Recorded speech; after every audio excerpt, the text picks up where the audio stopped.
Bentrovati l'applauso, dove arriva l'applauso? Bentrovati, siamo una trasmissione televisiva. Bentrovati a Primus Inter Pares, appuntamento consueto del mercoledì, gruppo TV7, vi ricordo come di consueto, siamo in diretta anche sulla pagina Facebook. Come vedete la location non è la solita, non siamo nel solito studio nostro, ma siamo in un posto meraviglioso, un'aula straordinaria per chi ci vive ed è un'emozione per me presentare questa puntata del Rotary e della cultura con l'UNESCO, davvero un'emozione davvero incredibile, quindi seguiteci perché avremo dei filmati importanti. Ricordo i presenti in aula che poi andremo anche a chiedere loro se vogliono fare le domande ai nostri ospiti qui seduti nelle nostre poltrone, quindi potete partecipare con la nostra trasmissione. Allora andiamo a conoscere i nostri ospiti, inizio a presentare Riccardo De Paola, governatore del distretto Rotary 2060. Corrado Azzolini, direttore del segretariato regionale Ministero Beni e le attività culturali Veneto e Friuli. Pierluigi Sacco, docente di economia dell'Università di Milano. E l'avete vista prima, Costanza Fidelbo, assistente dei progetti per l'UNESCO, per quanto riguarda l'UNESCO. Ecco lì, Costanza Fidelbo. Da questa parte invece abbiamo Giovanna Valenzano che è praticamente la prorettrice del patrimonio artistico dei musei e delle biblioteche di Padova. Andrea Colasio, assessore alla cultura del Comune di Padova. Giuliano Cecovini, distretto del Rotary 2060, presidente della Commissione di tutela del patrimonio artistico e culturale. L'applauso. Come va Cecovini? Tutto bene? Abbastanza bene. Abbastanza bene. Poteva andare meglio oggi, vero o no? Però insomma dai, facciamo andata abbastanza bene. E Giorgio Andrian, progetti manager per Padova Urb Picta. Bene, abbiamo presentato tutti quanti. Allora governatore, tutto bene? Così inizio con lei una chiacchierata. Perché poi qui è una trasmissione culturale di tante cose, però la prima domanda che mi viene da farle, ovviamente perché magari la gente non lo sa bene, ma il Rotary cosa fa? Il Rotary cosa fa? Quante ore ho di tempo per rispondere? Dai, stiamo qui, noi abbiamo, pazienti, hanno una pazienza incredibile. Beh, guardi, si guardi intorno, guardi questo contesto. Questo è il Rotary, questa è l'associazione che da oltre 113 anni aggrega le persone, unisce le persone, fa sì che le persone insieme portino avanti progetti, portino avanti idee, portino avanti sogni. Questo è soltanto un esempio. Il Rotary davvero ha la capacità, al di là di ogni diversità politica, religiosa, razziale, di unire su obiettivi chiari, su obiettivi precisi, su obiettivi di grande valore. E i rotariani sono tutti nel mondo, tutti coloro che credono nei valori della fratellanza, dell'amicizia, della condivisione, dell'integrazione, dell'unione, in valori come l'onestà, come la trasparenza, sono rotariani. Questo è il Rotary, gente che ha deciso di dedicare il proprio tempo per cambiare e per migliorare il mondo e che crede che si possa fare davvero. E lei ne è governatore di 4.500 più o meno, vero? Sì. Insomma, è una bella soddisfazione, un bel impegno, ma una bella soddisfazione. Saluto il prefetto di Padova, il vice sindaco di Padova sono presenti, l'ex sindaco Giustina Destro, grazie a tutti ovviamente le personalità che sono presenti in questa meravigliosa aula. E quindi i progetti sono sempre importanti e praticamente tutti i giorni dovete lavorare per migliorare diciamo, la vita di tutti, diciamola così. Certamente, questo avviene in tutto il mondo, non soltanto nel nostro distretto. Il distretto è una parte importante, pur se piccola, all'interno di una realtà mondiale, dove quotidianamente, anche oggi, mentre noi stiamo parlando, in altre parti del mondo ci sono persone che si stanno occupando a 360 gradi del mondo, delle altre persone, le stanno aiutando sotto ogni profilo, sotto il profilo della salute, sotto il profilo dell'istruzione, della pace. Sono persone impegnate quotidianamente, 365 giorni all'anno, sempre, perché, come dico, il rotariano lo è in ogni momento della sua giornata, quindi noi lavoriamo sempre. Certo, questo vorrebbe dire che se tutti fossero come i rotariani la vita sarebbe sicuramente migliore per tutti? Ma ci sono molte persone che sono come noi, per fortuna sono tantissime e sono convinto sì, lei ha ragione, sicuramente, ma ce ne sono molte. Dovrebbe essere così. Allora invece andiamo da Giovanna Valenzano, che lei ovviamente ci ospita perché è la prorettrice, insomma, sì. E l'università dà una mano, dà un contributo al Rotary per migliorare, per lavorarci insieme, e se sì, cosa fa? Allora, diciamo che l'Università di Padova proprio recentemente si è dotata, anche proprio con la mia funzione, di una grande attenzione rispetto al patrimonio culturale, rispetto appunto ai musei e alle biblioteche.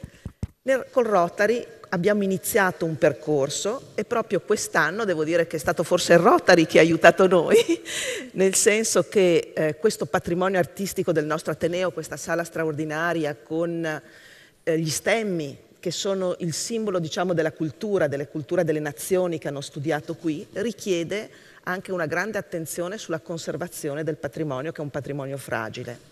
E quindi il Rotary ci ha aiutato a fare un primo intervento di restauro, di pulitura, di messa in sicurezza della biblioteca che proviene da Santa Giustina, che è nel nostro archivio antico, e quindi è iniziato un percorso che io mi auguro possa continuare di collaborazione. In collaborazione. Allora, Costanza Fidelbo, adesso io le faccio vedere un filmato, chiedo poi alla regia, che saluto anche, di mandare in onda il filmato numero 1, che purtroppo negli ultimi giorni, proprio nelle ultime settimane, non è che abbia dato una mano a un patrimonio dell'UNESCO, che sono le Dolomiti. Allora andiamo a vedere questo filmato, poi parleremo con lei, va bene? Vediamolo.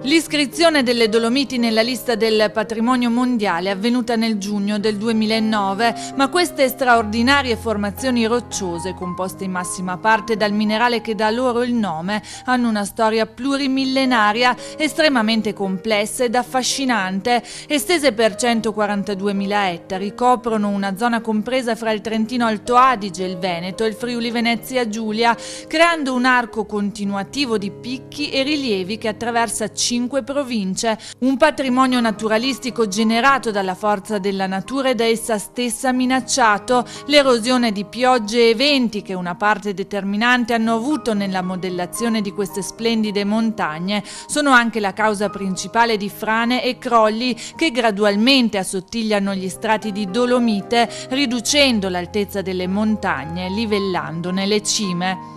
Tale processo è stato notevolmente accentuato negli ultimi anni con l'arrivo di fenomeni climatici violenti e precipitazioni spesso devastanti, di cui l'ultimo impressionante episodio si è visto a fine ottobre. Milioni di alberi sono stati distrutti dal vento sferzante, in un quadro di devastazione che ha messo a dura prova il fragile ecosistema dolomitico.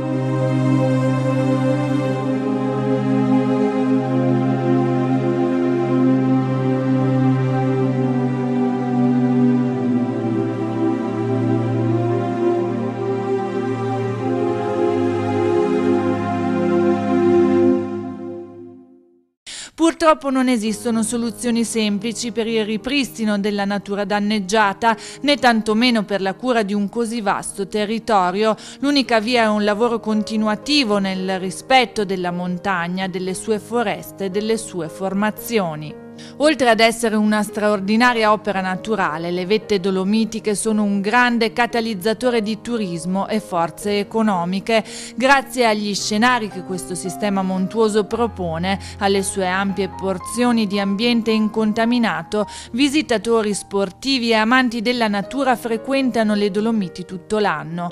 A seconda della stagione, infatti, l'ecosistema dolomitico cambia scenario, tanto isolato, estremo e immobile durante l'inverno, quanto ricco di colori, vario e mutevole nei mesi più caldi.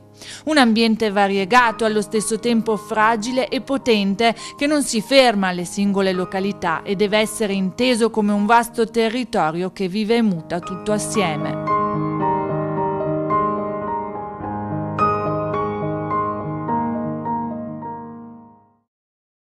Eccoci, allora Fidelbo, le Dolomiti sono un patrimonio dell'UNESCO, però delle volte non sono trattate. Patrimonio dell'umanità. Non sono trattate come dovrebbero essere trattate, perché manca cultura in questo? Non sono trattate come dovrebbero essere, direi piuttosto che ci sono delle circostanze come appunto parliamo dell'alluvione di fine ottobre, per certi versi fuori, diciamo, oltre il prevedibile. D'altro canto sicuramente manca un sistema di pianificazione ad hoc rispetto alla prevenzione del rischio ed eventualmente alla mitigazione del rischio, cosa che in realtà ai sensi dell'iscrizione nella lista della Convenzione del 72, che è appunto la Convenzione del Patrimonio Mondiale, dovrebbe essere fatta dalle autorità locali e dalle autorità gestionali. Da questo punto di vista l'UNESCO si muove ed è particolarmente attivo. Io prima appunto parlavamo del patrimonio culturale nelle aree di crisi, la protezione del patrimonio culturale in caso di conflitto armato. In realtà l'UNESCO si occupa anche di protezione del patrimonio culturale in caso di disastro naturale. Anzi, di recente la conferenza generale nel 2015 ha adottato una strategia volta proprio alla protezione del patrimonio culturale e alla promozione del pluralismo culturale in situazioni di emergenza. L'ultima conferenza generale nel novembre 2017 ha ampliato l'ambito di applicazione di quella strategia anche ai casi di disastro naturale. Certo. Quindi effettivamente un'attenzione a livello internazionale c'è, con la necessità però che ci sia poi un'implementazione a livello locale, un'attenzione da parte delle autorità di gestione e delle autorità locali, nonché delle autorità nazionali competenti, chiaramente, per una protezione e soprattutto per la prevenzione. Cioè, De Paolo, lei arriva da quelle parti lì, nel vedere così il filmato, no? Nel vedere quegli alberi tutti stesi per terra, già a livello televisivo uno rimane impressionato, io credo dal vivo sia qualcosa di terrificante. Lei vive lì vicino. Ecco, il Rotary nei confronti della cultura per mantenere il territorio in maniera decorosa può fare qualcosa o migliorare qualcosa che non è stato fatto? Guardi, l'ambiente è anche uno dei grandi temi del Rotary. Io proprio nei giorni scorsi sono andato in visita a qualche club colpito dal maltempo e le assicuro che sono rimasto davvero impressionato e mi sono in qualche maniera commosso, cioè passando a vedere la distruzione della natura, di una natura meravigliosa, straordinaria, mi ha davvero colpito. Il Rotary c'è, il Rotary è presente, si è già immediatamente attivato sul territorio con iniziative molto importanti a tutela anche del ripristino di questa situazione che è davvero drammatica. Devo dire, grazie alla collaborazione dei presidenti delle zone direttamente interessate, stiamo iniziando con degli interventi mirati in assoluta sinergia e collaborazione con quelle che sono le autorità, perché il nostro compito è quello di seguire quelli che sono i coordinatori degli interventi e Rotary si mette a disposizione, quindi non si sovrappone ma semplicemente si pone a disposizione. Devo dire che sta facendo molto in questo caso, ma in ogni caso di calamità nel mondo il Rotary è davvero sempre in prima fila. Sicuramente. Corrado Azzolini, lei è direttore del segretariato regionale dei Ministeri dei Beni e delle Attività Culturali e per quanto riguarda, ovviamente parleremo anche della cultura, parleremo anche di tante altre cose in questa visione, però visto che abbiamo fatto vedere quel filmato, lei può fare sì che migliori questa cosa, che si possa avere una manutenzione più corretta, come diceva prima il governatore? Sì, allora nel caso specifico si tratta di beni paesaggistici di cui naturalmente il mio Ministero si occupa nell'ambito appunto della tutela, beni culturali e paesaggistici appunto. E sicuramente in questo momento siamo sul territorio, vorrei aggiungere che sono anche il rappresentante dell'unità di crisi di coordinamento regionale che si attiva proprio in caso di calamità come appunto l'ultima che ha colpito a fine ottobre il territorio del Veneto ma anche del Trentino, Alto Adige e del Friuli Venezia Giulia. Guarda caso, ma è veramente un caso, il sottoscritto rappresenta poi dal punto di vista dell'UCCR, appunto Unità di Crisi di Coordinamento Regionale, tutti e tre i territori. Viene attivato a livello centrale e quindi ci si muove sul territorio, non appena poi naturalmente le condizioni lo permettono, per monitorare, per verificare sia lo stato di danno, e quindi laddove ci sono gli interventi immediati che si possono attivare per evitare ulteriori danni, naturalmente per esempio con la messa in sicurezza delle opere mobili, operazione fatta naturalmente da persone che vengono opportunamente preparate, fra cui anche volontari. Si fanno corsi all'uopo in cosiddetto periodo di pace.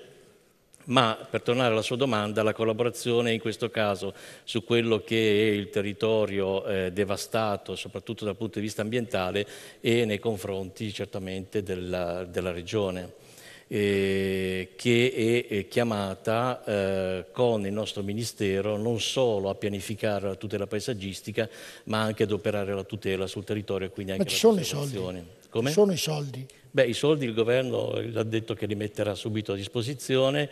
Sì, ovviamente ha detto però serviranno a sistemare la situazione, secondo lei, o ce ne vorranno degli altri, oltre a quelli che hanno già stanziato per iniziare i lavori? Scusi se mi permetto, allora io oggi dal Rotary cosa sono venuto a fare? Cosa è venuto a fare? Scusi, la battuta. Però allora l'invito, naturalmente ringrazio anche generoso del governatore De Paola, e perché appunto, come si è parlato anche all'inizio di questa apertura della Foundation Rotary nei confronti proprio dei beni culturali, e abbiamo trovato un punto d'incontro in quello che il tema che ci vede naturalmente assolutamente d'accordo. Il Rotary per noi, MIBAC, è un interlocutore non solo serio ma motivato, e naturalmente è uno degli interlocutori migliori che possiamo trovare. Le collaborazioni con il MIBAC ci sono già naturalmente e si possono trovare in tutto il territorio nazionale. In questo momento vorremmo fare qualcosa di più, cercare evidentemente di risolvere tutta una serie di problemi che sono legati alle modalità con cui il Rotary può entrare in sinergia con il Ministero.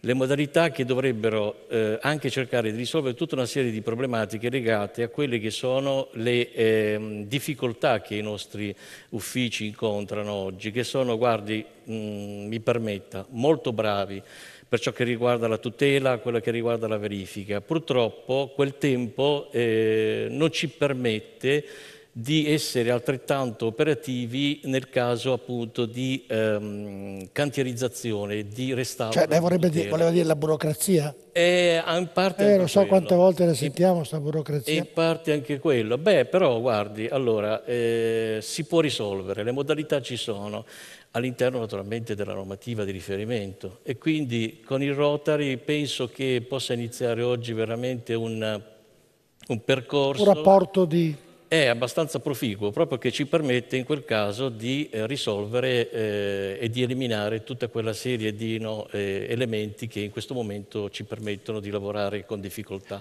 Professor Pierluigi Sacco, oggi quest'anno è l'anno europeo del patrimonio culturale, quindi c'è da fare tanto anche.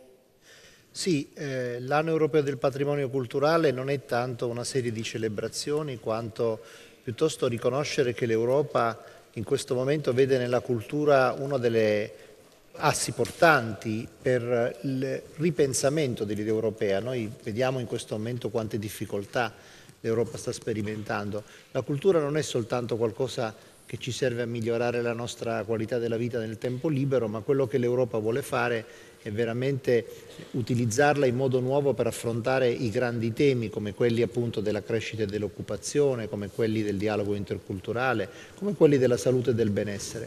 Noi non ci rendiamo conto di quanto davvero si possa fare in questo campo, proprio perché, devo dire, in Italia siamo un po' abituati a ragionare soprattutto su determinati modi di pensare la cultura che sono legati, per esempio, soltanto alla tutela e alla valorizzazione.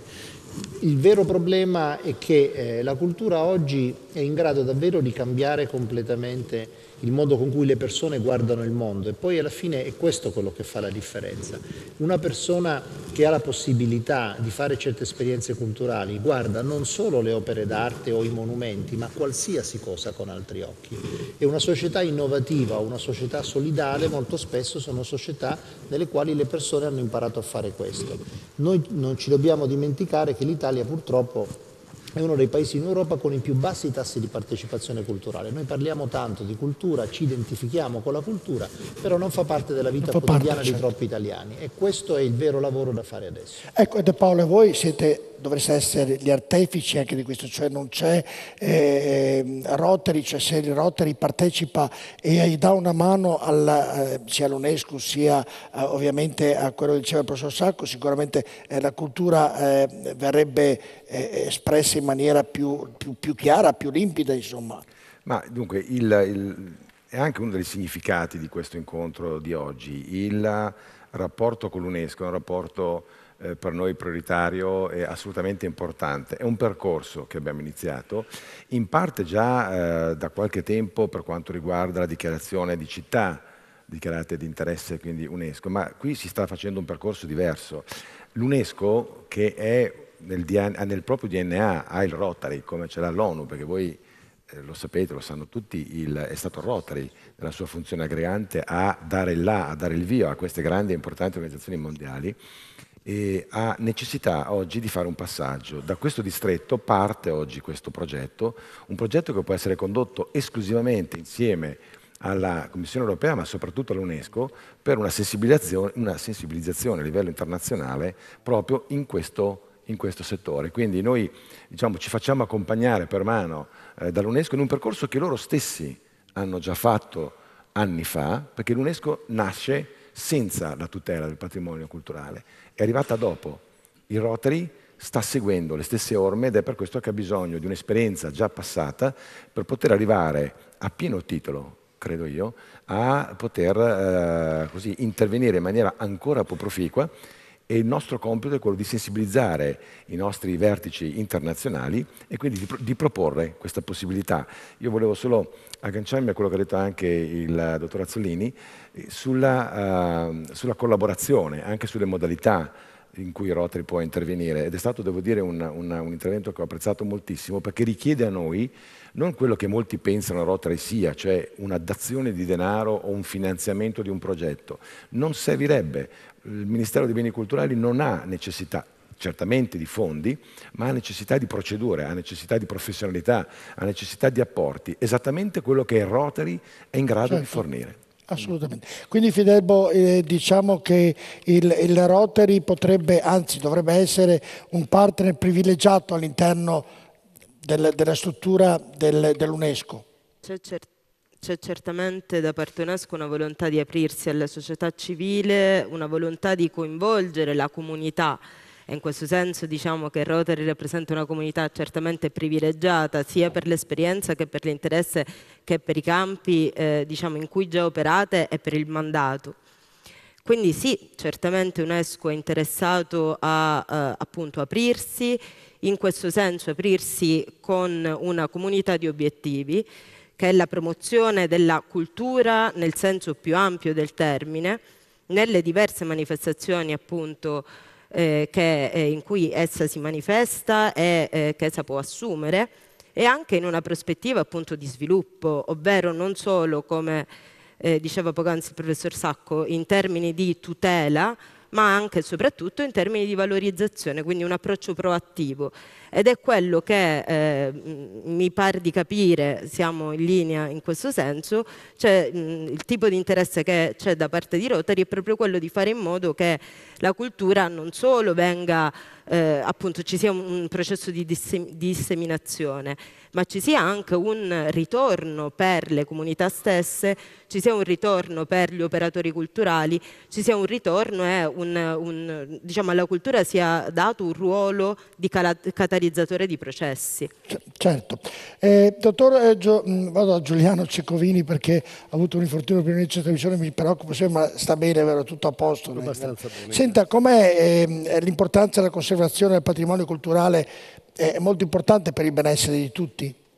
Ma assolutamente sì. Io sono convinto di una cosa. Ogni popolo del mondo ha il suo patrimonio culturale che è differente da nazione a nazione, da zona geografica a zona geografica. E la conoscenza di questo patrimonio culturale mondiale è un punto di riferimento estremamente importante, secondo me, anche per la pace nei popoli, perché se noi abbiamo la possibilità e dobbiamo avere la possibilità di riconoscere quello che è il patrimonio culturale di altre nazioni e rispettare il patrimonio culturale di altre nazioni, a quel punto possiamo anche capire quelle che sono le nostre differenze culturali e arrivare a uno stato di, diciamo così, conoscenza globale. Ma quello che noi vorremmo fare con questa nuova commissione che è stata creata dal governatore De Paola e che speriamo possa diventare in futuro, come diceva prima il governatore, una via d'azione rotariana, è quello di far capire che la conservazione e la conoscenza soprattutto del patrimonio culturale di ogni nazione e quindi mondiale può contribuire indubbiamente a migliorare la società e a dare uno stato di pace generale. Perché? Perché indubbiamente se noi sappiamo da dove veniamo possiamo anche passare ai nostri eredi il nostro patrimonio per vedere dove possono andare a finire in un futuro. E un'altra cosa che io trovo importante, quest'anno è stato accennato, è l'anno del patrimonio culturale europeo, ma è anche l'anno dell'accessibilità museale. Oggi come oggi moltissime realtà museali italiane non sono accessibili a persone che abbiano qualche handicap. E questa è una cosa che bisognerebbe assolutamente migliorare, perché noi vietiamo a una parte della popolazione la possibilità di conoscere e di avvicinarsi a quello che è il nostro patrimonio culturale. Dottor Giuliano Cecovini, voi avete già fatto qualcosa nella Basilica di Aquileia, mi sembra, no? Avete fatto un intervento qualcosina come Rotary, mi sembra, recentemente. Facciamo così. Abbiamo fatto parecchio. Aspetti, andiamo a vedere il filmato della Basilica, poi mi racconta cosa ha fatto, vediamolo.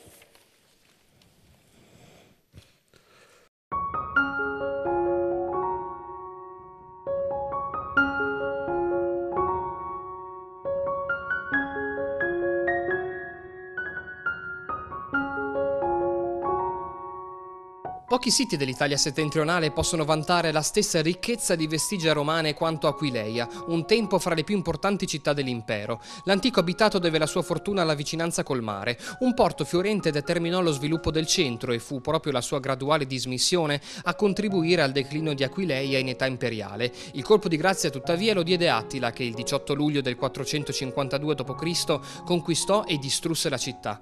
Dell'antico abitato romano oggi restano importanti rovine, per lo più ancora da esplorare e valorizzare, ma soprattutto resta un'importante basilica patriarcale, affascinante scrigno di quasi 2000 anni di culto ininterrotto. Grazie all'editto di Costantino, nel 313 d.C., venne garantita ai cristiani la libertà di culto e quasi immediatamente Aquileia mostrò ampia adesione alla nuova religione. Già nel 320, pochi anni dopo la liberalizzazione del cristianesimo, si ha notizia della prima fase costruttiva della basilica. Di questa primissima fase resta oggi una testimonianza mozzafiato, il tappeto musivo delle due aule teodoriane. Questa vastissima opera decorativa, distribuita su 1300 metri quadrati, non ha pari nel mondo religioso occidentale, sia per antichità che per ricchezza del repertorio iconografico. Il visitatore che oggi entra nella basilica si trova in quella che un tempo fu l'aula sud del complesso teodoriano, quella dedicata al catecumeno, ossia l'insegnamento della dottrina. Un uso suggerito dalle splendide raffigurazioni a mosaico, dallo spiccato carattere pedagogico. Risaltano su tutte l'immagine del buon pastore e più avanti la vastissima scena marina con vicende del profeta biblico Giona. L'aula nord, nei secoli dimenticata, si trova ora sotto il livello del terreno e custodisce una pavimentazione musiva fortemente simbolica, segno di un suo utilizzo per la celebrazione eucaristica dedicata a chi era già cristiano. Per i suoi caratteri di unicità, la Basilica di Aquileia, unitamente all'intera area archeologica della cittadina friulana, è iscritta nella lista del patrimonio mondiale dal 1998, un'area che, come riportato nella stessa motivazione, nazione è ancora in vasta parte inesplorata e attende di essere valorizzata. Tale valorizzazione passa anche attraverso l'accessibilità, ossia l'avvicinamento delle bellezze del sito alle esigenze di tutti. È con questo intento che il distretto Rotary 2060 e il Rotary Club Aquileia Cervignano Palmanova hanno concluso un particolare service in favore di ipovedenti e non vedenti. Il progetto Vedere il Museo è un progetto che nasce un paio di anni fa nell'ambito della volontà del Rotary di garantire l'accessibilità ai beni culturali agli ipovedenti nell'ambito anche di quelle che sono le direttive europee e le indicazioni dell'Europa. Il dispositivo si interfaccia a una serie di piccoli device che sono dei beacon che avvisano l'app che ci si trova in prossimità di una determinata opera. A questo punto lo smartphone vibra e cambia colore perché l'app non è pensata solamente per i ciechi ma anche per esempio per i dislessici. Da questo momento si può toccare lo schermo in qualsiasi punto, avviare la descrizione come è successo prima o fermarla in modo da fruire del racconto con i propri tempi. A me fa piacere ricordare appunto che in questo caso l'impegno del nostro club, che è il club di Aquileia Cervignano Palmanova, è stato sia un impegno economico ma soprattutto un impegno a livello di lavoro dei nostri soci. La cosa ha avuto successo, per cui c'è già stato richiesto per esempio anche dal Museo Nazionale di Aquileia, che è stato recentemente restaurato, di fare la stessa cosa anche per loro, stessa cosa che però deve essere cucita appositamente in questo caso sul Museo Nazionale con le esigenze di quel luogo.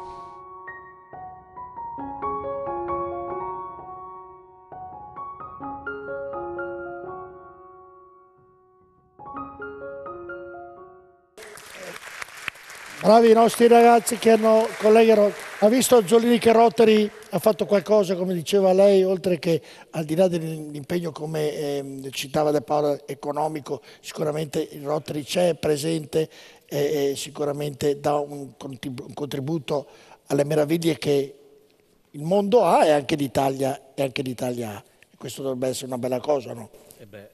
Naturalmente quello di permettere la maggiore fruizione e naturalmente anche la conoscenza, come si diceva prima, è uno dei passi necessari per poter poi avviare tutto il resto del ragionamento sulla tutela del bene culturale. E infatti si diceva prima, bisogna allora lavorare meglio sulla conoscenza. Questo è verissimo e dovrebbe cominciarsi evidentemente a tutti i livelli scolastici. Sicuramente. Giacomini, no, stavo terminando, chiedo scusa. No, ok, va bene. Perché io ho i tempi televisivi, delle volte interrompo magari maleducatamente e chiedo scusa se succede questo. Tranquillo.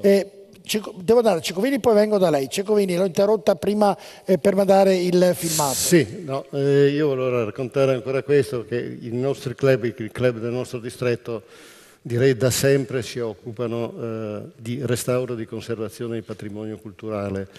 Naturalmente sono delle piccole iniziative perché i soldi sono quelli che sono purtroppo, ma quello che mi piace ricordare è che oltre a questo di Aquileia che abbiamo visto, che è molto bello, quest'anno è in corso il restauro del Battistero di Grado, che è sempre una realtà paleocristiana molto importante, a cura del club di Monfalcone Grado, e del tutto recentemente verrà inaugurata proprio il 20 di questo mese a Legnago. Hanno scoperto in una sacrestia una croce senese del 300. Era avvolta in un giornale, lasciata là in un cassetto, è stata scoperta per caso e il Rotary Club di Legnago l'ha restaurata e adesso verrà presentata nei prossimi giorni.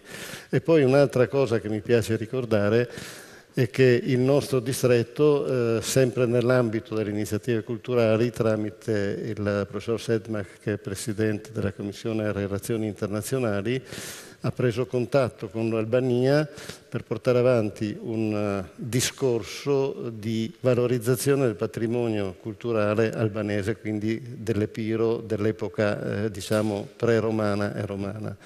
E quindi rientra tutto in quest'ambito di quest'anno di celebrazione del patrimonio culturale mondiale e cerchiamo di portare avanti un discorso che faccia capire al Rotary internazionale quella che è l'importanza reale della conservazione del patrimonio e della trasmissione del nostro patrimonio, perché sappiamo benissimo che negli ultimi anni in certe parti del mondo per popolazioni poco civili hanno distrutto quello che era il loro patrimonio. Mi scusi, i giovani capiscono l'impegno che il Rotary sta facendo per migliorare, per mantenere il patrimonio mondiale? Ecco. I giovani d'oggi riescono a entrare in questo tipo di ragionamento? Oppure secondo me sì, a parte il fatto che il Rotary ha nel suo ambito delle istituzioni giovanili che sono Rotaract e l'Interact e che danno una mano veramente fattiva in questi progetti culturali dei vari Rotary Club. Ma è una questione per i giovani da insegnare, da portarli a conoscere, ad amare e a capire quello che effettivamente può essere il mondo dell'arte e il mondo della cultura. Certo, è un percorso che non è facilissimo, ma è un percorso che noi dobbiamo assolutamente portare avanti. Valenciano. Volevo intervenire su Aquileia perché sono stata, prima di arrivare a Padova nel 2000, quasi 10 anni in Friuli e quindi ho lavorato proprio anche al processo dei restauri e anche proprio dell'inserimento della Basilica nella lista UNESCO. È importante anche proprio capire la difficoltà di questi processi che sono lenti, complessi e che richiedono veramente l'apporto da parte di tutti. Se ad Aquileia alla fine si è riusciti a vedere quello che noi oggi possiamo tutti percepire, dobbiamo tenere presente anche che l'università ha lavorato per anni tantissimo sulla conoscenza, non soltanto della conservazione, che pure è importantissima, ma anche proprio della prevenzione di futuri terremoti, sul problema degli accessi di una città che di fatto ormai è quasi spopolata, poi legata a Grado, che comunque è un tessuto urbano di ridotte dimensioni, e quindi ha cercato anche di progettare uno sviluppo sostenibile. Questo è estremamente importante perché si è molto discusso anche per Venezia, ma a volte anche l'UNESCO viene percepito dal pubblico come una macchina per fare soldi, come se il turismo fosse la funzione finale, cosa che non è assolutamente nei principi dell'UNESCO, ma spesso la popolazione ha questa percezione errata. Quante volte anche noi sentiamo alcuni nostri politici in cui intendono la valorizzazione del bene culturale come una cassa per fare soldi, quando la valorizzazione è un termine completamente diverso. Per riuscire a valorizzare veramente, ma fare anche che questi territori straordinari diventino dei processi che possano favorire proprio l'economia del luogo, ci vuole però tutto un rapporto di studi profondi, e in questo l'università e anche il Rotary, che all'interno ha tanti docenti universitari, possono aiutare a fare rete, soprattutto anche per prevenire quelli che sono gli eventi naturali a cui noi dobbiamo abituarci sempre di più. Certo. Io sono stata da poco un mese in Giappone, mi sono trovata nel mezzo del tifone, no? Non avevo mai visto un tifone in vita mia. Quello che mi ha colpito è che mentre noi siamo un paese comunque martoriato da terremoti, inondazioni e li viviamo sempre come un'emergenza, loro la vivono come un dato naturale, una quotidianità che si sa quasi. che avviene. Non è che non abbiano i nostri problemi. Io sono stata obbligata a stare in albergo, non potevo uscire, non potevo... ho avuto aerei con appuntamenti chiaramente modificati di 3 giorni, le loro linee ferroviarie sono state interrotte, alcune per 5 giorni, altre addirittura lo sono per un mese. Però la popolazione reagisce subito ed è pronta e sa che cosa fare. Noi siamo bravi nell'emergenza, però con tutte le conoscenze che noi abbiamo non siamo poi mai in grado di mettere in atto dei piani di pianificazione nel prevenire. Del prevenire. De Paola, Cioè, il Rotary può fare punto... qualcosa proprio in virtù, come diceva la professoressa, di prevenire appunto certe catastrofi e soprattutto che intaccano la cultura e il patrimonio. Come dico, a parole è facile, poi magari è più difficile dei fatti. Certamente il Rotary da solo può fare poco. Il Rotary ha questa sua caratteristica proprio di essere l'espressione di grandi professionalità ad ogni livello e in ogni settore, e quindi anche nel settore della prevenzione può fare la sua parte, ma come dico, lo può fare sempre soltanto quando il lavoro viene svolto in sinergia con tutti gli enti preposti alla salvaguardia, alla prevenzione. Quindi il nostro compito è quello di essere a disposizione di tutte queste, di questi enti, di questi personaggi che si occupano ad ogni livello, e quindi Rotary certamente è in grado di fare contribuire, contribuire in maniera molto importante, direi. Certo. Importante. Assessore Colasio, lo vedo lì silenzioso. Quando parla l'assessore Colasio io sono felice perché spiega in maniera straordinaria tutto quello che c'è qui a Padova. Io lo conosco per Padova. Dunque, dove partiamo? Partiamo da Giotto, andiamo fino ai Carraresi, cosa dice Colasio? Sì, ma io però farei una piccola premessa. Innanzitutto grazie agli amici rotariani, anche perché le implicazioni della presenza di oggi, ma anche del lavoro che ormai da generazioni i rotariani fanno, ha implicazioni profonde sulla stessa idea di politiche culturali. Cosa voglio dire? L'Italia è il primo paese al mondo che costituzionalizza le politiche della cultura. Non dimentichiamocelo mai, quell'articolo 9 ha fatto storia. Mi piace ricordare, siamo nell'Ateneo di Padova, vorrei ricordare che quell'articolo 9 vede tra i protagonisti un grande rettore. Concetto Marchesi è in commissione ristretta dove si discute dell'articolo 9 e ha un contenzioso piuttosto forte con Codignola, socialista federalista, che dice la tutela deve andare alle regioni. Marchesi, siciliano di origine, dice per l'amor di Dio, immaginati le politiche culturali, la tutela del patrimonio nella mia regione siciliana, sarebbe un disastro. Non si riusciva a sciogliere il nodo. Accadde qualcosa che è decisamente interessante da un punto di vista politico-istituzionale e concettuale. Cosa accade? Nasce il compromesso Lussu. L'articolato esatto dell'articolo 9 della Costituzione nasce sulla base di un compromesso. Leggetelo attentamente. Non si parla di Stato, non c'è lo Stato che fa la tutela. Lussu fa il compromesso, dice parliamo allora di Repubblica. Cos'è la Repubblica? Non è lo Stato, è l'insieme dei governi territoriali, tanto più oggi dopo la riforma del titolo V, ma è soprattutto questa consapevolezza che le politiche della culturali possano vedere una molteplicità di attori, pubblici e privati, il Rotary innanzitutto, svolgere una fondamentale funzione di sussidiarietà.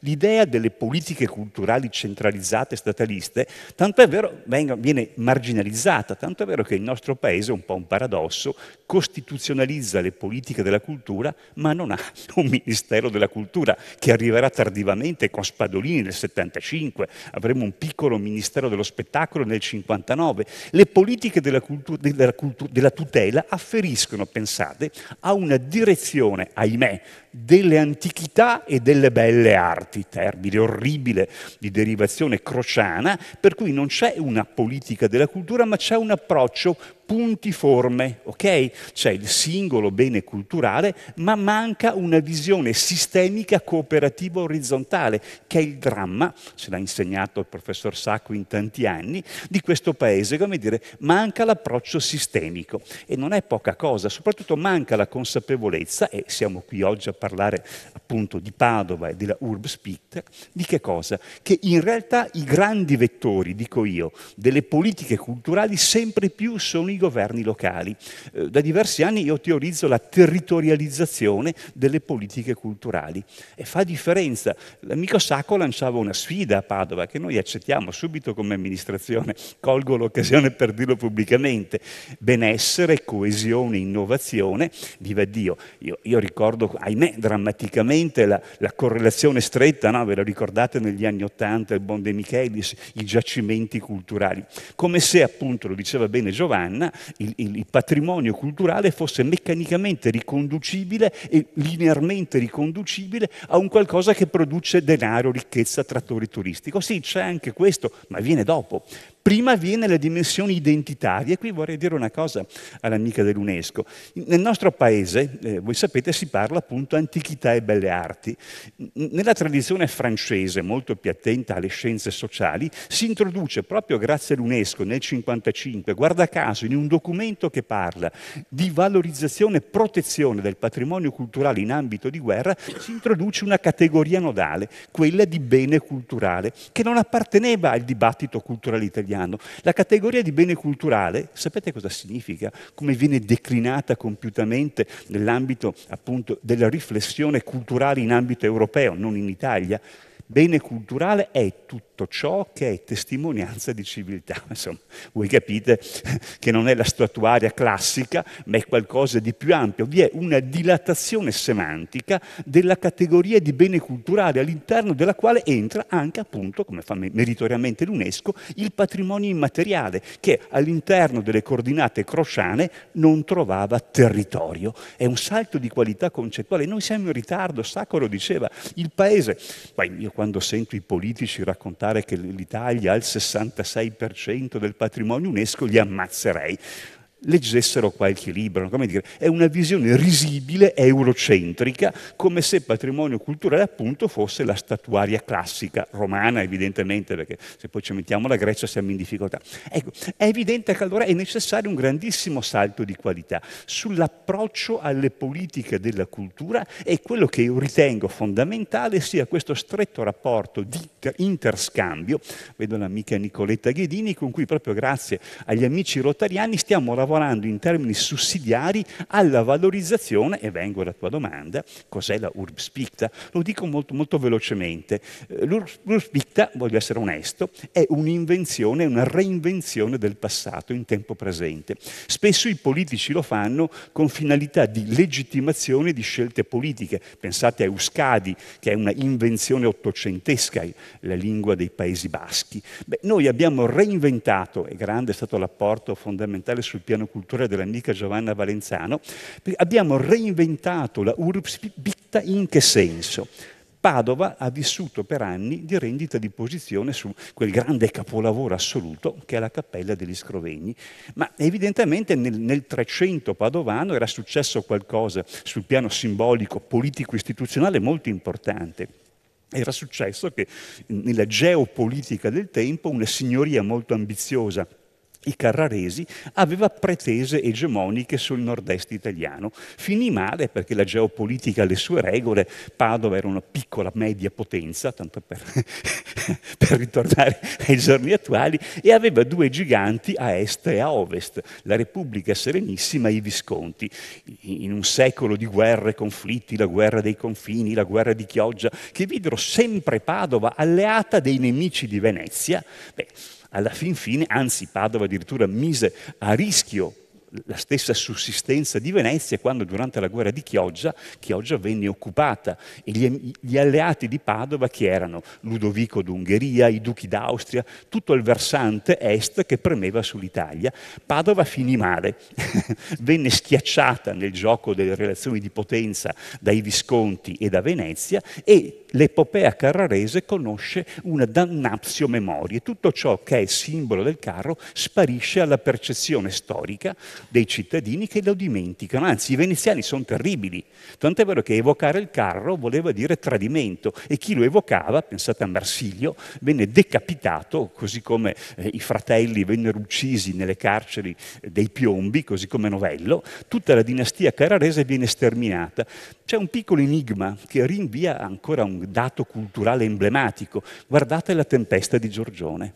Guardatela bene, c'è un piccolo simbolo del carro sulle sue mura, come dire, ed è passato un secolo dalla caduta della signoria. È come se Giorgione dicesse: lì è accaduto qualcosa di importante. L'avrebbe ribadito Shakespeare, no? Il secolo dopo, dicendo: Padova, culla delle arti. Insomma, cosa era accaduto a Padova? Giovanna ce l'ha spiegato molto bene. È un concentrato di grandissimi artisti che vengono chiamati dalla signoria carrarese perché?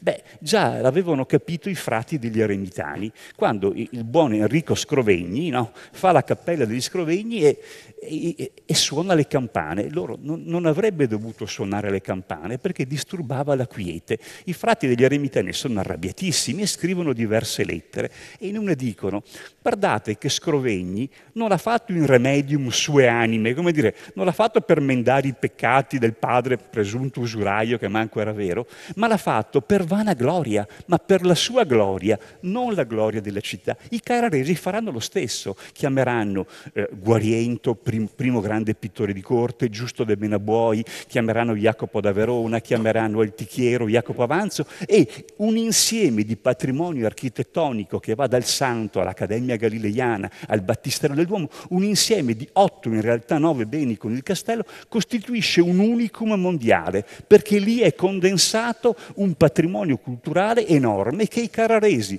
chiamano i più grandi pittori perché? Per legittimare, solennizzare, sacralizzare la loro dinastia. Abbiamo detto che è finita male, però ci resta questo patrimonio e siamo qui a facciamo così, andiamo a vederlo nel filmato perché lei l'ha spiegato talmente bene e ovviamente chi lo conosce l'ha capito, però chi non lo conosce lo può vedere in questo filmato. Vediamo. 8 siti, ma un'unica grande visione artistica. La città di Padova si candida nella World Heritage List, lista del patrimonio mondiale UNESCO, con una rete di monumenti che interessa l'intero centro storico cittadino, custode di preziosi cicli pittorici del Trecento carrarese. 8 luoghi di profonda bellezza, ma anche di avanguardia artistica, che a partire dalla lezione di Giotto alla cappella degli Scrovegni si è radiata in tutta la città durante un secolo di particolare splendore per il capoluogo. È la Urbs Picta, la città dipinta, un esempio unico di compenetrazione fra esigenze dei committenti e raffinatezza pittorica. Nulla nasce dal caso. Nel XIV secolo Padova è un libero comune governato dalla famiglia dei Carraresi, una città ricca e dinamica in cui vige la competizione commerciale ma anche l'erudizione, grazie alla sua influente università. In questo contesto favorevole l'arte è libera di fiorire ed è Giotto, che giunge a Padova nel 302 come maestro di grande fama, a dare vita alla prima e più grande opera del sistema, la Cappella degli Scrovegni, un capolavoro di stile ed organicità che raccoglie sotto la volta di una cappella privata le storie della vita di Cristo e della Vergine, come mai era stato fatto prima, con una sperimentazione figurativa senza pari, che passa dalla narrazione sulle pareti al grande giudizio universale, punto di riferimento per gli artisti successivi. È sempre Giotto, qualche anno più tardi, ad affrescare gli interni di Palazzo della Ragione, il più vasto salone pensile d'Europa. Un grave incendio del 1420 danneggiò gran parte dell'opera del maestro, ma una fascia di decorazioni a tema astrologico è ancora oggi ammirabile. La lezione del maestro ebbe una grande ricaduta in primis su Guariento di Arpo, artista originario di Piove di Sacco, chiamato ad affrescare l'abside della chiesa degli Eremitani, dove ancora oggi, nonostante i bombardamenti della Seconda Guerra Mondiale, si può apprezzare la raffinatezza del suo intervento. Guariento venne tanto apprezzato da ricevere l'incarico di decorare la cappella della Reggia Carrarese. Di questo luogo, oggi sede dell'Accademia Galileiana, rimane poco, ma la parete superstite dimostra come Guariento abbia fatto proprio la tecnica di Giotto, non rinunciando però ad una personalissima interpretazione dello spazio narrativo, in cui la plasticità inventata dal maestro si fonde con tratti bizantineggianti. È forse giusto da Menaboi ad assimilare maggiormente la forza figurativa del maestro, dandone prova presso il battistero della cattedrale. Qui il suo genio artistico è libero di esprimersi al meglio, dando origine ad una raffigurazione del paradiso che nulla ha da invidiare ai capolavori giotteschi. La capacità di Giusto è tale che viene chiamato anche presso la Basilica del Santo, dove si dedica alla cappella del beato Luca Belludi, discepolo di Sant'Antonio. Qui rappresenta con raffinatezza e precisione anche una veduta della Padova medievale, un gesto artistico diventato oggi pure un documento storico. Non finisce qui. La basilica custodisce infatti l'opera di altri 2 illustri pittori dell'epoca, Altichiero da Zevio e Jacopo Avanzi, i quali collaborarono alla decorazione della cappella San Giacomo, incredibile opera a 4 mani che mescola stili e soluzioni personali in un tutt'uno armonico.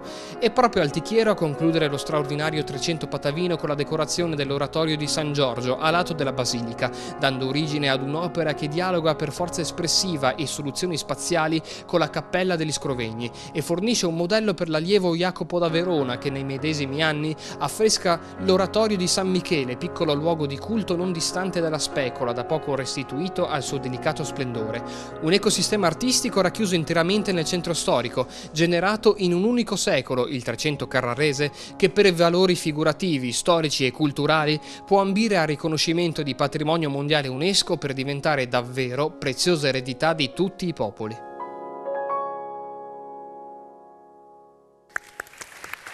E volevo fare ovviamente i complimenti ai giornalisti di TV7 per i servizi che hanno preparato. Assessore, Padova ha tante belle cose, diciamo così, no? I padovani magari non le conoscono bene come dovrebbero e come meriterebbero di essere conosciuti. Ahimè, diciamo che qualche anno fa abbiamo fatto una ricerca sui consumi culturali dei ragazzi. Prima considerazione, lo diceva molto bene Sacco prima. Il problema del nostro paese è anche, ed è sempre più drammatico, è l'asimmetria nell'accesso al bene cultura, cioè il capitale culturale delle famiglie è un fattore predittivo nell'accesso ai consumi, non è cosa saggia, nel senso che o noi creiamo una coinè, un comune approccio, cioè l'identità culturale significa essere cittadini di un territorio. Io francamente sono sempre più convinto che il nostro territorio è lo spazio europeo e mi auguro che grazie anche al vostro lavoro di vere e proprie elite intellettuali la cultura possa salvare l'Europa. Quanto alla conoscenza del patrimonio, giustamente l'UNESCO, e devo ringraziare Giorgio Andrian per il lavoro preziosissimo e il suo contributo metodologico, giustamente l'UNESCO dice è importante che una comunità si riconosca nel suo patrimonio. Il vecchio Emiliani lo scriveva in un bellissimo libro del 1974 sulle politiche della cultura. Io direi una cosa, alcuni beni sono conosciutissimi, come dire, sono luoghi di naturale approccio. Il santo, i nostri ragazzi ci vanno, ma è prevalente la dimensione simbolico-liturgica, come dire, non vi è in molti padovani percezione che alcuni luoghi, il santo, lo stesso Palazzo della Ragione, che sono dei capolavori assoluti, in realtà racchiudono questa potenzialità, questa grandissima narrazione di una Padova del XIV secolo che è grande capitale artistica. Certo. Alcuni beni sono assolutamente sconosciuti, pochissimi padovani, penso che siamo sotto il 5%, sono entrati in quel piccolo capolavoro che grazie a voi l'avete veramente raccontato bene, è l'oratorio di San Michele. L'oratorio di San Giorgio, anche questo è pochissimo noto, eppure nasceva in dialogo con la Cappella degli Scrovegni e presenta, Giovanna l'ha scritto in un saggio molto bello, una capacità evocativa assoluta. Ecco, io direi che c'è tutto un lavoro da fare. Giorgio ce lo dirà dopo. Oggi Padova si candida e siamo molto orgogliosi che rappresenti l'Italia in quanto candidata unica UNESCO 2019-2020, ma questo ha più delle conseguenze, delle profonde implicazioni. Innanzitutto perché Padova è in grado di ripensare strategicamente la sua identità, altro che la Milano del Nord-Est, è una grande città d'arte che ha questa grande ambizione. Dovremo lavorare moltissimo, e voglio essere molto chiaro, nel far sì che il bene venga non solo tutelato, valorizzato, ma fruito e conosciuto dalle giovani generazioni. È lì che grazie agli amici del Rotary dovremmo investire nei prossimi anni. Anche qui, vedi, il Rotary è un aiuto importante anche per l'evento di Padova. Giorgio Andria, vuoi aggiungere qualcosa? Anzi, sicuramente lei dovrà aggiungere qualcosa su quanto ha detto Andrea Colasio. Sì, poi a me tocca l'ingrato ma bellissimo compito di ingegnerizzare tutto questo in qualche cosa che ci candidi e ci porti al riconoscimento. Ce l'ho qui in mano per farvi vedere che non stiamo bluffando. Non è quello definitivo, c'è scritto bozza del dossier di candidatura.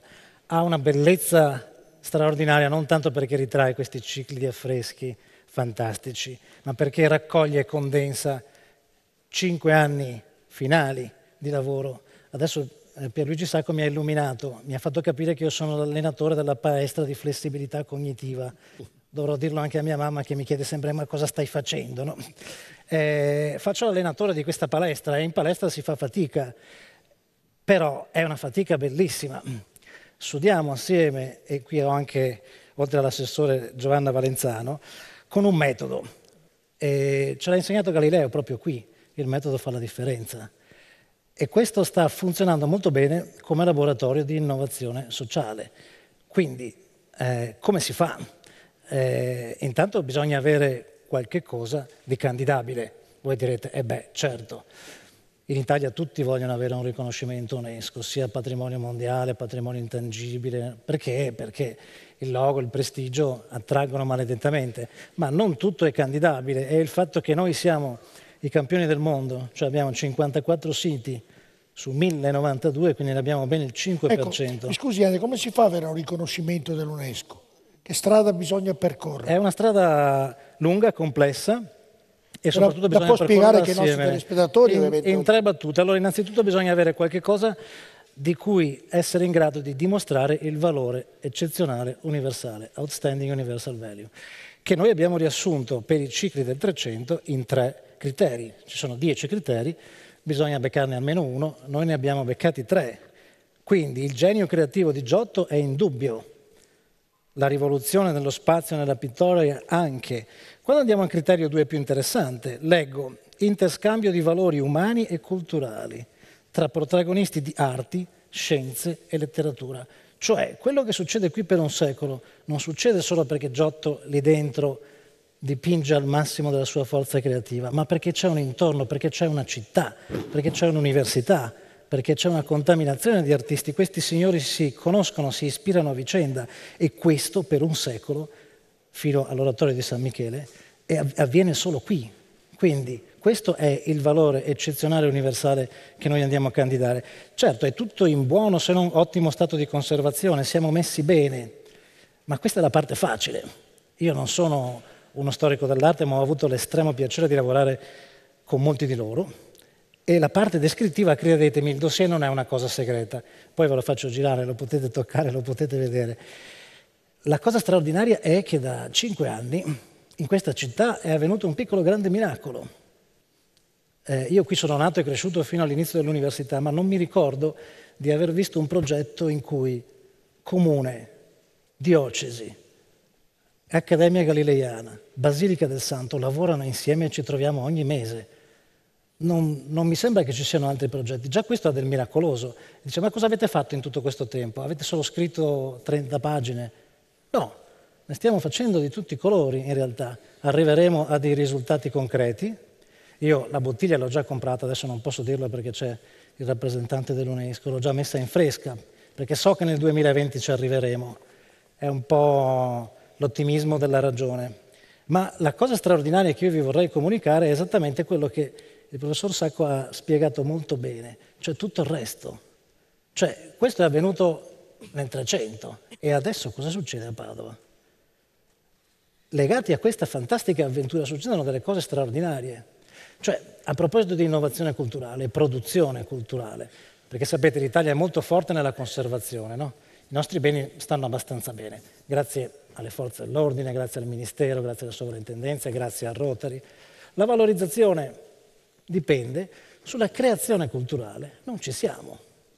Però Padova ancora una volta fa un miracolo, perché esempi concreti. Se ad aprile 5.000 persone vanno a vedere in 2 giorni il video immersivo, spero che alcuni di voi l'abbiano visto, quello che abbiamo fatto, si ricorderà, al Palazzo della Ragione, fatto da un giovane regista a cui abbiamo dato questo tema difficilissimo, lui ha detto come faccio io a raccontare in un video immersivo il 300?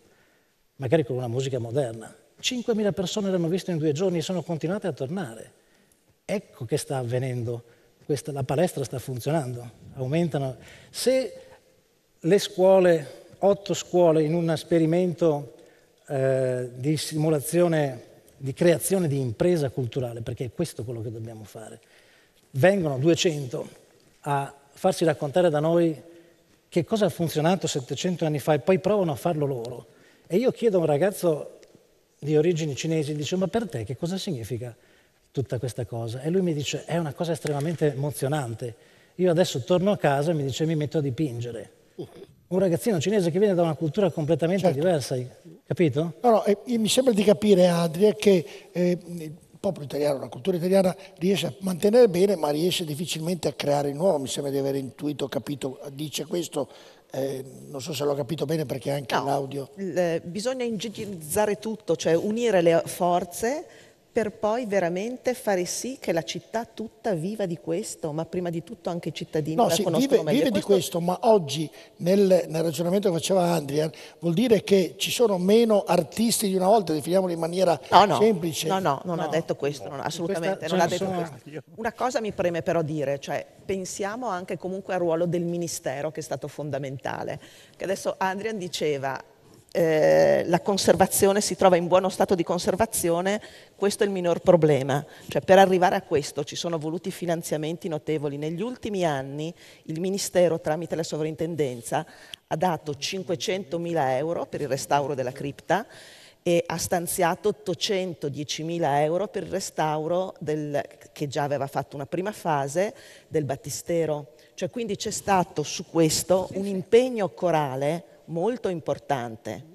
E questo secondo me i giornali spesso lo dimenticano, perché anche la soprintendenza viene sempre presentata come il signor no e mai invece in tutte le azioni fondamentali che continuamente continua a fare, ma che anche finanzia in prima persona. Mi sembra da Paola però che il Rotary contribuisca per propagandare, per far conoscere la cultura che c'è e per migliorare, perché si dice chi ha cultura migliora anche il modo di vivere. Ma adesso abbiamo sentito, devo dire, parlare in maniera molto entusiasta. L'assessore mi ha colpito molto con lo spirito con cui ha affrontato l'argomento Urbis Picta, che è uno dei nostri, diciamo, pretesti, è uno dei motivi per cui siamo oggi qui riuniti, ma per lanciare un discorso molto più ampio, molto più complesso. Però sentendo parlare lui, sentendo parlare anche il dottor Andrian, ecco, credo che sia visibile, immediatamente percepibile, ecco, l'entusiasmo delle persone nel parlare di questo tipo di problematiche, il problema cultura, affrontare la cultura come qualcosa di molto vivo, qualcosa di molto appagante, qualcosa che ti consente davvero di crescere personalmente e quindi parlare oggi, anche soltanto sentendo quelli che sono i parametri UNESCO per riconoscere un patrimonio, ci si rende conto che si fa leva su valori essenziali dell'essere umano. Cioè, non dicono, l'opera viene valutata in quanto deve avere la capacità di trasmettere a una comunità intera, alla persona da dovunque provenga, valori e un senso di appartenenza a un genere, che è il genere umano. E questa è la bellezza. Quindi parlare di Urbis Picta in questa maniera è un grande stimolo, ma per parlare di tutte le opere che il distretto e il Rotary sostiene in tutto il mondo, perché è questo il nostro obiettivo, è quello di sostenere che cosa? L'espressione tangibile di quello che io definisco la parte eterna dell'essere umano. L'opera d'arte è l'espressione di quello che per noi, di qualcosa di noi che non ha spazio e non ha tempo, no? Che trascende il nostro percorso. Ed è quello che noi dobbiamo tutelare, il comprendere che dal passato andiamo verso il futuro. Noi siamo degli strumenti semplicemente, dobbiamo essere noi i primi tutori di questi valori, che sono valori, come dico, che appartengono a tutti.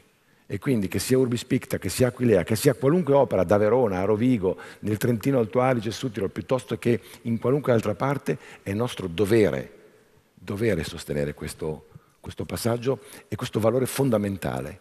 Certo, Fidel, credo siano parole che fanno piacere alla rappresentante dell'UNESCO. Insomma, il Rotary è vicino, è presente e il Rotary è assolutamente indispensabile per l'UNESCO per contribuire a migliorare, insomma, il patrimonio mondiale. Rotary può certamente essere un partner per l'UNESCO molto, non voglio utilizzare la parola utile, ma diciamo la collaborazione può essere essenziale.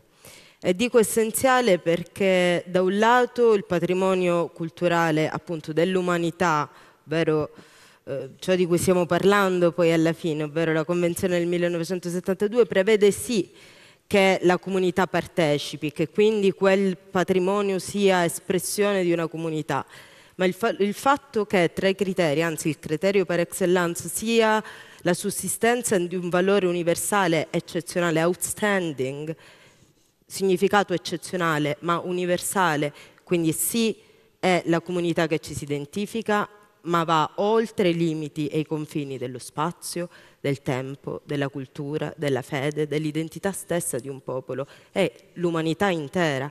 E allora, diciamo, se il mandato di Rotary è un mandato universale, ad ampio spettro, humankind, sicuramente UNESCO ha molto diciamo, da che condividere e sicuramente ci saranno varie prospettive, vari processi in cui collaborare e progredire insieme. Professor Sacco, i suoi interventi sono stati molto apprezzati, mi sembra, da questa parte del parterre nostro, insomma. Ma io credo che in questo momento noi ci rendiamo conto del fatto che la cultura può fare molto di più di quanto sia stato fatto finora. In Italia... Mi faccio un esempio. Sì, l'esempio, come dicevo, è questo, cioè noi possiamo affrontare attraverso la cultura problemi che finora abbiamo pensato, come dire, di affrontare solo attraverso altre strade.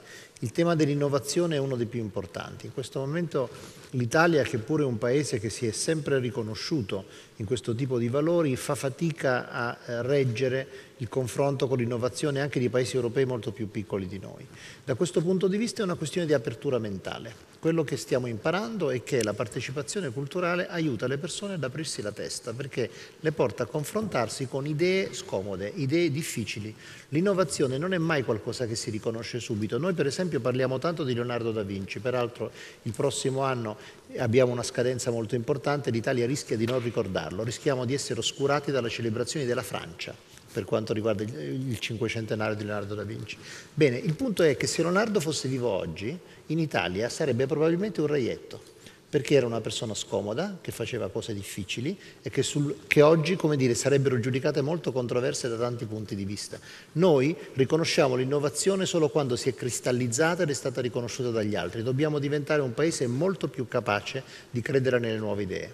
Certo, è perfetto, bene, ragionamento non fa una piega. Volevo poi far presente gentilmente alla sala che c'è un collega giornalista, Maurizio, che col microfono, se qualcuno vuole fare domande ai nostri ospiti qui, basta che alzi la mano e lui interverrà e potete intervenire in trasmissione.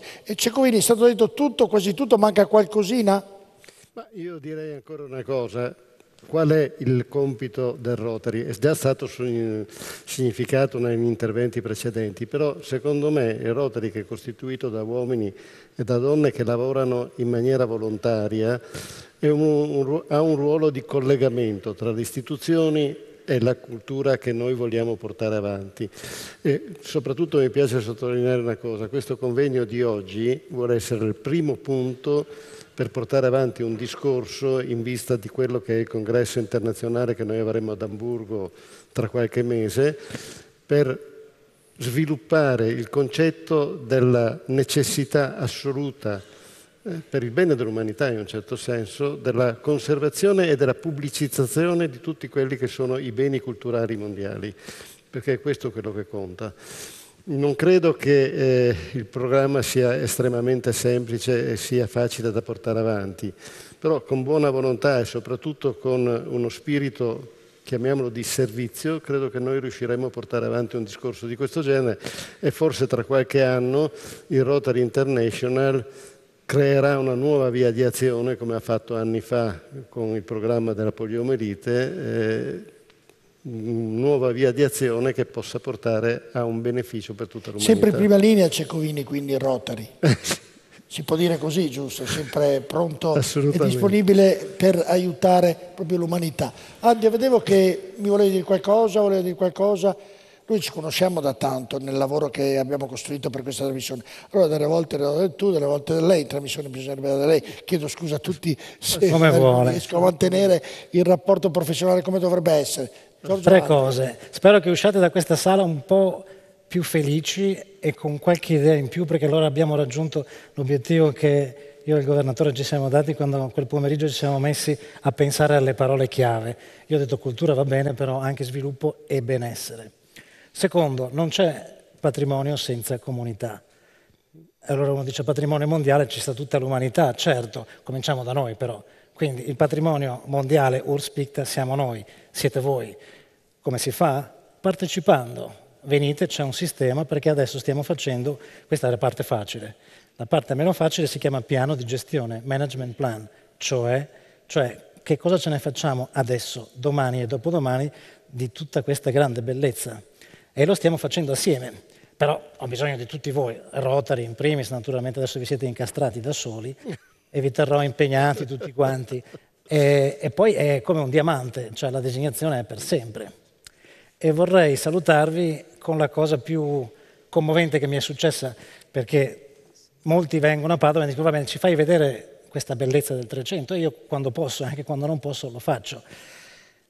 Mi è capitato 2 settimane fa di portare l'astronauta più famoso d'Italia, che è venuto a Padova, è invitato da Promex e non aveva mai visto la Cappella degli Scrovegni. E allora mi chiedono, senti, spiegagliela tu che non sei uno storico dell'arte, però la sai raccontare bene, no? E quindi siamo entrati io e lui, poi abbiamo aspettato un attimo che uscisse la gente e lui ha alzato gli occhi al cielo e ha detto, caspita, le stelle di Giotto sono più belle di quelle vere. E tornate a casa con questa... E questo mi ha fatto tornare alla prima volta che sono entrato in cappella con mia nonna, ero piccolino, vi ricordate, a quel tempo si poteva entrare dalla porta normale, no? E lei mi ha detto, sentate qua, guarda e tasi, e un giorno forse te capirei. Grazie. Va bene. Allora, ricordo, adesso noi faremo un giro conclusivo dei nostri ospiti. Se qualcuno vuole intervenire, Maurizio, fatti vedere, così è questo signorino qui, vedete, quello giovane, un collega, e quello tra l'altro che merita un applauso perché ha fatto tutti i servizi che avete visto e quindi lo merita sicuramente. E quindi se volete fare delle domande alzate la mano e lui verrà con il microfono. Allora, Fidelbo, iniziamo il giro conclusivo, a lei. Sì, appunto, grazie per l'opportunità di oggi. A nome dell'UNESCO e rispetto alla assoluta volontà di UNESCO di appunto aprirsi alle varie anime istituzionali e non che si possono interessare e si interessano di cultura e patrimonio, ben venga l'impegno di Rotary, con tutte le implicazioni che da questo possono derivare anche in termini di forza lavoro e volontà di impegnarsi in prima persona, prestando capacità, competenze e appunto skills, le cosiddette skills, facendo sicuramente awareness raising, accrescimento di consapevolezza, sensibilizzazione, perché ne abbiamo certamente bisogno, con la speranza che appunto da qui possa cominciare un processo che si vada diffondendo e si vada aprendo in ambito internazionale. Certo. Maurizio, se qualcuno mi ha detto che ha alzato, prego. Lei? Buongiorno, io sono Marcella Morandini, sono la direttrice della Fondazione Dolomiti UNESCO, che è appunto la piattaforma che permette alle regioni e alle province che condividono il patrimonio mondiale Dolomiti, dal Brenta fino al Friuli, insomma 142.000 ettari che abbiamo visto, di gestirlo in maniera congiunta. Ringrazio anch'io per la splendida opportunità, sono sicuramente più felice ed è la prima volta che posso assistere in diretta ad una candidatura, avendo vinto il concorso per la fondazione quando i giochi erano già fatti. Io volevo, rispetto anche al filmato che abbiamo visto in apertura, da una parte rassicurarvi, dall'altra invece accendere la vostra preoccupazione. Rassicurarvi perché gli alberi non sono tutti crollati, soprattutto rassicurarvi perché il territorio ha tenuto. Quello che non dobbiamo dimenticare è che questo è stato un evento eccezionale, straordinariamente eccezionale purtroppo, con venti non vorticosi ma laminari che hanno toccato velocità mai registrate prima, 217 km all'ora al Passarolle. Voi capite che di fronte a questa devastazione gli alberi ovviamente si sono piegati, ma il territorio ha tenuto sostanzialmente, e dobbiamo veramente ringraziare chi si occupa di pianificazione territoriale, perché gli investimenti fatti dalle province e dalle regioni in questi anni hanno permesso al territorio di reggere, e soprattutto anche la grande macchina della protezione civile, della gestione dell'emergenza, non dimentichiamo anche i tanti volontari, hanno consentito di non assistere a una tragedia umana che avrebbe potuto contare e mietere decine e decine di vittime. Io non oso immaginare cosa sarebbe successo se questo evento fosse capitato in un'altra zona.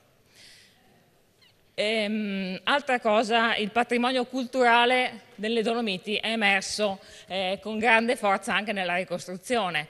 sono comunità vive che sono abituate a lavorare insieme al di là dei confini, non solo perché gestiscono un unico patrimonio mondiale, perché la gente della montagna è abituata a rimboccarsi le maniche. Vediamo anche sui giornali di questi giorni, a poche decine di giorni, cioè a pochi giorni dal disastro, le strade sono in gran parte ripristinate. Resta ovviamente il grande problema delle foreste a cui si fa già fronte. E concludo con una bellissima notizia, perché il Consiglio di amministrazione della Fondazione Dolomiti UNESCO, che riunisce appunto la Regione del Veneto con la provincia di Belluno, la Regione Friuli Venezia Giulia, le province autonome di Trento e di Bolzano, ha deciso di accogliere una richiesta del comune di Roccapietro in provincia di Belluno, che è il comune indubbiamente uno dei comuni più colpiti da questo evento eccezionale, per riprogettare insieme e costruire nuovamente una delle chiavi di accesso privilegiate al patrimonio mondiale, che sono i serrari di Sottoguda, che tutti voi sicuramente conoscerete. Quindi faremo di questo evento drammatico un'occasione per ripartire, ma anche per ripensare la progettazione, che vorremmo fosse un esempio anche di adattamento ai cambiamenti climatici, progettare un'opera che possa resistere anche nel malaugurato caso in cui questi eventi dovessero ripresentarsi, e avesse un grado anche di attenzione all'accessibilità, già nominata oggi. Quello dei serrari di Sottoguda era uno dei percorsi accessibili del progetto che abbiamo in essere, anche grazie ai finanziamenti del MIBAC, Dolomiti Accessibili, alla mappatura insieme alle comunità locali e alle associazioni che si occupano di disabilità dei percorsi accessibili nelle Dolomiti, perché chiaramente un patrimonio mondiale è un patrimonio per tutti, e anche da questo punto di vista, non solo per quanto riguarda i musei. Quindi grazie ancora, e tornate, soprattutto non dimenticate di andare a frequentare le Dolomiti ancora di più di prima. Grazie mille. Andremo, perché abbiamo anche gli sciatori qui, abbiamo dei bravi sciatori. Pierluigi Sacco, professore, la conclusione anche a lei? Sì, io vorrei sottolineare come questo ambito di possibilità di cui parlavamo oggi non è infinito, nel senso che c'è una finestra temporale. Stiamo per cominciare il nuovo ciclo di programmazione europea, quello che comincerà nel 2021, ma di cui si mettono le basi oggi. Quindi riuscire davvero a intercettare quelle opportunità significa sapersi muovere, saper progettare adesso, non nel 2021. Certo. Maurizio, hai un altro ospite che vuole intervenire? Se si presenta, grazie. Mario Baruchello, sono presidente del Rotary di Bassano alle Grappa. Prego. Io riporto a Bassano, la interrompo, che non cada quel ponte, perché quel ponte lì mi interessa, le spiego, perché sento che tutti è preoccupante, lo chiudono, poi viene una piena, va giù, qualcuno lì, mi raccomando, abbiamo qualche preoccupazione, però sono gli alpini arrabbiati. Però il Rotary forse interverrà nel dibattito culturale per richiamare alla necessità di porvi rimedio presto. Volevo riportare una piccola esperienza e mi ricollego alle magnifiche espressioni che ha usato il professor Sacco. Noi abbiamo ribaltato assieme al museo la visione del museo come deposito e abbiamo individuato dei percorsi con le scuole che portino gli allievi da un esame, da una visione di poche opere d'arte riguardanti il paesaggio. Li portiamo poi fuori nella città a vedere quanto di questo paesaggio è cambiato, quanto di questo paesaggio resta a creare l'identità. Siamo convinti in questa maniera che attraverso un'azione sui giovani abbiamo già visto 260 visite e abbiamo aperto ai primi di novembre. Siamo prenotati per oltre 700 persone, scuole. Pensiamo che il seme che questi ragazzi riceveranno potrà essere un segno per il loro futuro. Grazie. Bene, abbiamo sentito questo intervento. Allora, se qualcuno vuole prenotarsi prima della chiusura, allora Corrado Azzolini, la chiusura a lei. Sì, allora nuovamente mi permetta di ringraziare il Rotary per questa occasione e aggiungo un ringraziamento a chi ha chiamato giustamente a questo tavolo l'impegno delle soprintendenze del Ministero. Spessissimo non viene ricordato questo e purtroppo, forse perché giustamente noi siamo abituati a lavorare nel silenzio, perché naturalmente siamo impegnatissimi nella tutela, però bisogna anche riconoscere ogni tanto l'impegno anche di tipo finanziario da parte del Ministero, su tutto il territorio nazionale ovviamente. Certo. Giorgio, Anne, iniziamo da questa parte, la conclusione. Non c'è conclusione, non c'è, continua, la storia continua. Andiamo avanti? Sì, quindi la conclusione è, vabbè, siete tutti più felici, questo mi fa piacere. Ci vediamo ai tavoli delle idee, li abbiamo chiamati così, che si riuniscono ogni lunedì e trovate tutto nel portale Padova Urspicta per raccogliere idee, per creare assieme nuove forme di patrimonio mondiale, quelle della Padova di oggi e della Padova di domani. Bene, dottor Giuliano Cecovini, la conclusione anche a lei?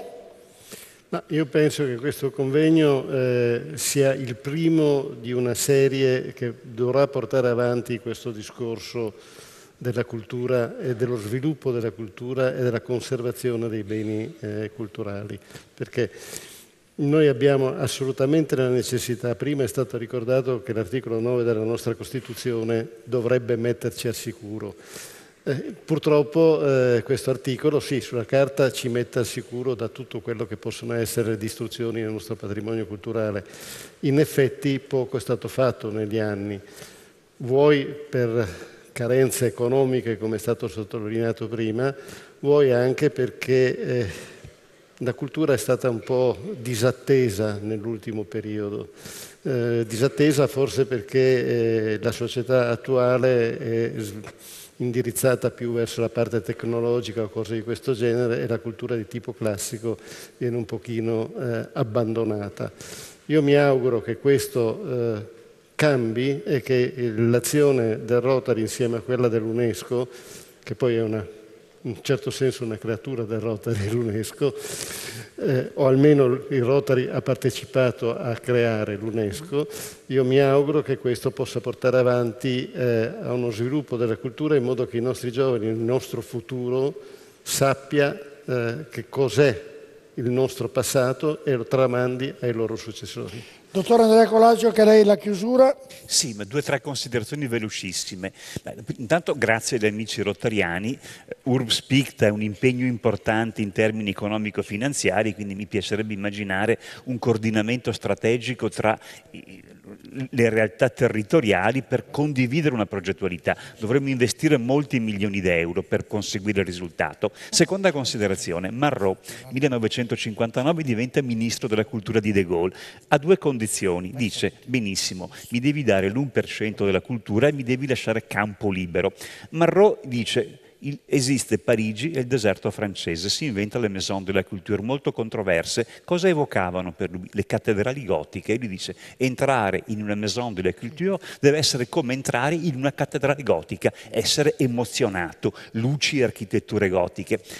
Bambini, nuove generazioni. In questi giorni circa un anno che c'è uno spettacolo teatrale molto bello in Padova, fatto dai Fantaghirò, sulla cappella di Giotto. Sapete che l'Albert and Victoria Museum voleva portarsi via gli affreschi di Giotto, la famiglia Gradenigo già glieli aveva venduti. Lo spettacolo teatrale racconta questa cosa. In una recente rappresentazione, mentre c'è la mise en scène, il ladro mandato dagli inglesi cerca di portarsi via gli affreschi, un bambino si alza e comincia a urlare: non portarci via il patrimonio dell'umanità. Se questo accade a Padova, avrebbe detto qualcuno, c'è speranza. Anzi, vi consiglio, quando chi viene a Padova, che non è di Padova, e vuole visitare i siti che avete visto nel filmato, chiamate Andrea Colagio. Lui inizia disponibile per tutti i giorni, vi spiega, vi dà una spiegazione molto, avete visto, straordinaria per quanto riguarda le cose magnifiche che ci sono a Padova. Lo dico perché è davvero bravo. Molto professoressa Giovanna Valenzano, a chiusura. Io voglio lei. solo terminare con un augurio, diciamo, con questa università che è nata non per decreto papale, non per decreto vescovile, non per un feudatario, ma nasce come Parigi, come Bologna, sono le uniche 3 università europee che nascono in questo modo, come libera associazione di studenti e di maestri. cioè dove nasce con un modello partecipato, dove il rettore era uno studente eletto dagli studenti. Ecco, io credo che da questa aula, dove tanto anche ha dato, l'ha ricordato prima l'assessore Concetto Marchesi, anche per questo articolo 9 della nostra Costituzione, oggi veramente si possa mettere dei punti importanti per questo sogno che noi vogliamo che si avveri, che il Rotary italiano possa veramente inserire la cultura come sviluppo all'interno delle azioni nella Rotary International. Bene, allora l'ultima chiusura la fa il governatore, farà poi la chiusura televisiva, poi farà la chiusura istituzionale, quindi rimanete qui. Prego, governatore. Ma io naturalmente desidero in primis ringraziare gli intervenuti che così autorevolmente hanno contribuito a questo sviluppo, a questo ragionamento, a questa serie di riflessioni su quello che è il ruolo del Rotary all'interno della tutela, su quello che è il ruolo stesso della tutela, il significato della conservazione e della valorizzazione. Io mi sento di concludere e di sintetizzare. Io credo che sia chiaro che questa operazione, la cultura sia intimamente connessa con la libertà di ogni essere umano. È uno strumento di libertà, è uno strumento che noi forniamo a tutti per poter avere, io dico sempre, la dignità di una vita davvero libera, in grado di svilupparsi pienamente. E il nostro patrimonio è uno degli elementi essenziali per poter garantire a tutti una partenza uguale, le stesse armi per poter poi fare il proprio percorso nella vita. Il Rotary, insieme a tutte le istituzioni, insieme a chiunque in diversi ruoli si occupa di questo, deve assolutamente dare il proprio contributo, perché è un contributo alle persone, alla vita delle persone e alla qualità della vita delle persone. Quindi da oggi, come diceva il dottor Andrian, si parte per scrivere un nuovo capitolo, per scrivere un nuovo libro, perché nel mondo c'è bisogno di questo. Di lei, perfetto. Allora, mi dice Maurizio che ci sono l'applauso, eccolo che arriva. Prima della chiusura, davvero, io faccio tutti, se sono rapidi, Maurizio, 3 interventi, prego, se si presentano gli ospiti, hanno il microfono, prego. Buongiorno a tutti, Federico Rossi. Io avrei una domanda da rivolgere all'illustra platea, che riguarda un tema che personalmente vedo ancora poco trattato nel mondo della cultura e per certi aspetti vedo anche divisivo, se non addirittura rigettato, che è il tema del marketing culturale. Cioè un marketing culturale che viene ancora troppo spesso letto come mercificazione della cultura, nei casi peggiori, nei casi migliori come la produzione di qualche attività di comunicazione spot, ma non viene ancora interpretato come un elemento il quale costruire un progetto di sviluppo a lungo periodo, individuando quegli elementi identitari che diceva prima l'assessore Colagio, sul quale appunto costruire un progetto che permetta poi di raggiungere tra i vari obiettivi 4 obiettivi importanti. La possibilità di raccogliere e drenare risorse, principalmente anche dal mondo privato, in maniera proattiva e senza aspettare necessariamente in maniera passiva il supporto pubblico.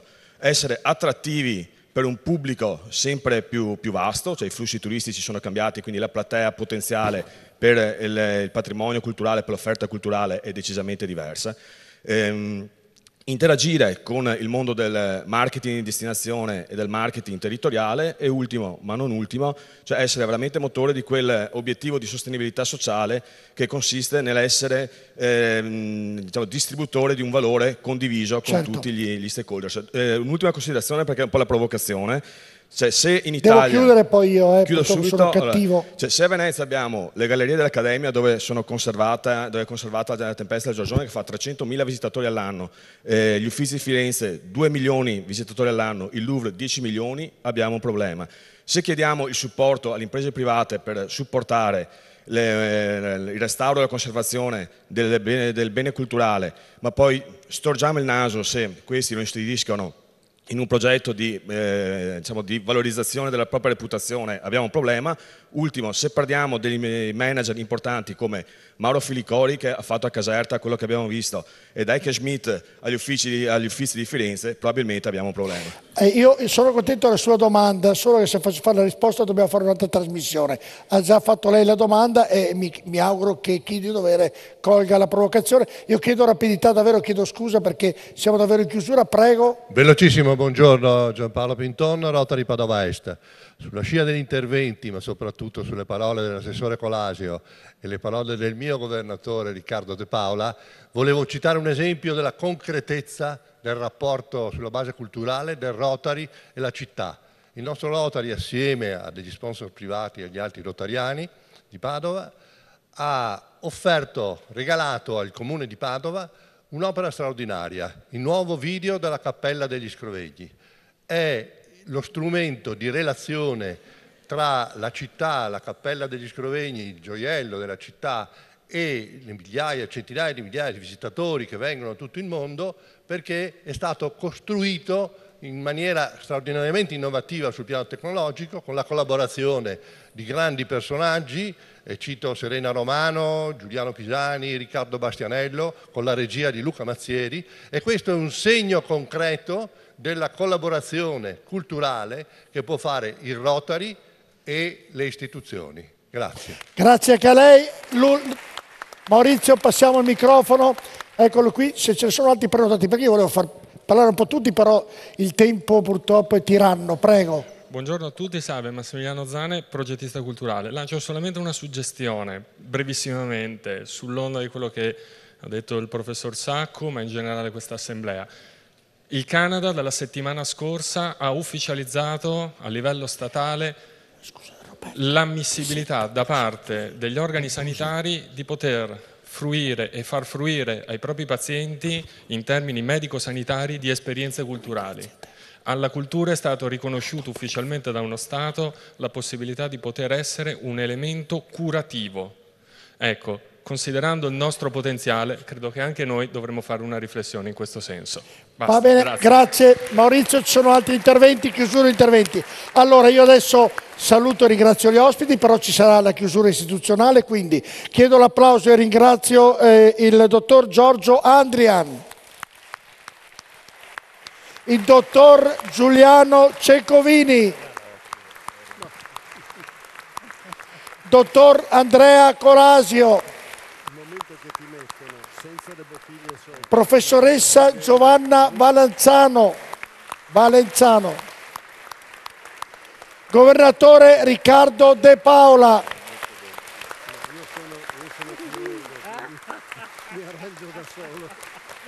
dottor Corrado Azzolini, professor Pierluigi Sacco, dottoressa Costanza Fidelbo. Ringrazio ovviamente tutti voi, il Comune, l'Università che ci ha dato questa sala che è magnifica, e fare una trasmissione qui davvero è comunque emozionante, e do appuntamento a mercoledì prossimo per un'altra puntata di Primus Inter Pares. Buonanotte.